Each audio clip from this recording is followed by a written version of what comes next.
أعوذ بالله من الشيطان الرجيم بسم الله الرحمن الرحیم۔ ناظرین السلام علیکم ورحمۃ اللہ وبرکاتہ۔ ناظرین، اسلام نے جس کے کرنے کا حکم دیا ہے اس کے کرنے میں ہمارے لیے بہت زیادہ فائدے ہیں، اور جس سے اسلام نے روکا ہے اس سے روکے رہنے میں ہمارے لیے بہت زیادہ فائدے ہیں۔ لیکن ہم کثرت کے ساتھ جو ہے وہ اپنی من مرضی کرتے ہیں۔ جس کے اسلام نے کرنے کا حکم دیا ہے اس کو ہم کرتے نہیں، اور جس کو چھوڑنے کا حکم دیا ہے اس کو ہم چھوڑتے نہیں، پھر اس کا ہمیں جو ہے وہ نقصان کی صورت میں بھگتنا پڑتا ہے۔ اب چغلی جو ہے، غیبت جو ہے، اس سے اسلام نے منع کیا، اور یہ بہت بڑا جرم ہے۔ یہ جو ہے یہ بہت بڑا جرم ہے، یہ تو زنا سے بھی بڑا جرم ہے۔ میں ایک واقعہ یہاں پہ عرض کرتا ہوں۔ ایک شخص اپنے غلام کو کسی کے ہاتھ بیچنے لگا،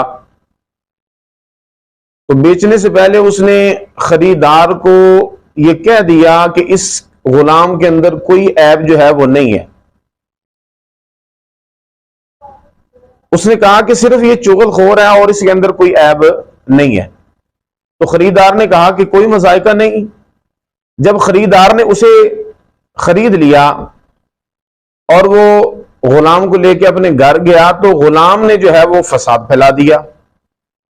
اب فساد جو ہے وہ کس طرح پھیلایا؟ فساد جو ہے وہ اس نے اس طرح پھیلایا کہ اس نے نہ اپنے مولا کی یعنی اپنے آقا کی بیوی کو جا کے یہ کہا کہ تیرا خامد جو ہے وہ تجھ سے محبت نہیں کرتا، اور وہ تو دوسری جو ہے وہ شادی کرنا چاہتا ہے۔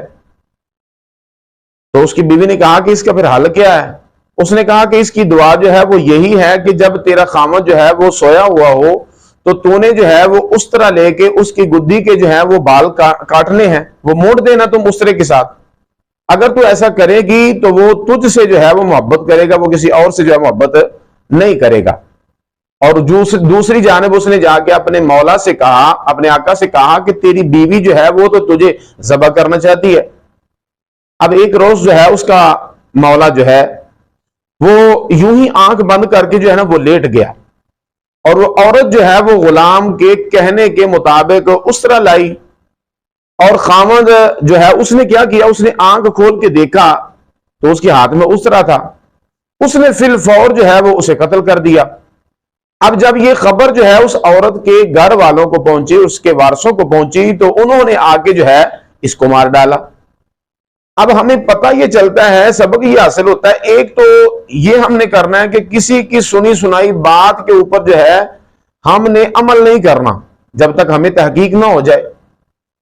اور دوسری بات جو ہے یہ کہ چغل خوری جو ہے، یہ چغلی کرنا، کسی کی بات جو ہے یہ کرنا، یہ کتنا بڑا جو ہے یہ نقصان کر دیتا ہے۔ بہت سارے ہمارے گھروں کے اندر ایسے معاملات ہیں کہ ہم سنی سنائی باتوں کے اوپر، اور نبی پاک صلی اللہ علیہ وسلم آپ نے ارشاد فرمایا کہ انسان کے لیے جھوٹا ہونے کے لیے اتنا ہی کافی ہے کہ وہ سنی سنائی بات جو ہے اس کے اوپر عمل کر لے، اور وہ جو ہے وہ لوگوں کے سامنے بیان کرے۔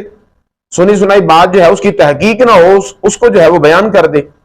تو ہم میرے بھائیوں، ہم بہت ساری ایسی باتیں جو ہیں ہم تحقیق نہیں کرتے، اور ہم کسی سے سنتے ہیں، جب سنتے ہیں تو فوراً اس کے اوپر جو ہے وہ عمل کر لیتے ہیں، اور اپنے ذہن کے اندر جو ہے وہ بدگمانی جو ہے وہ بٹھا کے بیٹھ جاتے ہیں۔ پھر اس کا نقصان یہ ہوتا ہے کہ رشتوں کے اندر جو ہے وہ خرابی واقع ہو جاتی ہے، چاہے وہ رشتہ کسی بھی طرح کا ہے، چاہے وہ میاں بیوی کا ہے، چاہے وہ دوستی کا رشتہ ہے، چاہے وہ بہنوں بھائیوں کا رشتہ ہے، چاہے وہ والدین کے ساتھ جو ہے وہ۔ تو یہ سارے رشتے جو ہیں قائم رکھنے کے لیے آپ نے کیا کرنا ہے؟ آپ نے جو ہے کرنا یہ ہے کہ کسی کی سنی بات کے اوپر عمل نہیں کرنا، اور اگر کوئی کر بھی دیتا ہے بات تو پھر آپ ایسا کریں کہ آپ جو ہے وہ صبر کریں۔ آپ صبر کریں، جب صبر کریں گے نا پھر اس سے بڑا فائدہ ہوگا۔